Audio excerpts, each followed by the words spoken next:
ሰይጣንም ይፈትናችሁ ሰውም ይፈትናችሁ እየተፈተናችሁ ከሆነ ግን አንድ ነገር አላችሁ ማለት ነው።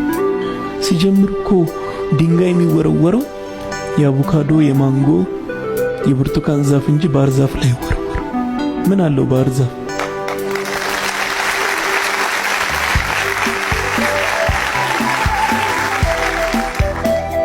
ቻሌንጅ ውስጥ ከሆናችሁ ማለቃቀሳችሁን ትተውና ኦኬ አንድ የሆነ ነገር አለኝ ማለት ነው።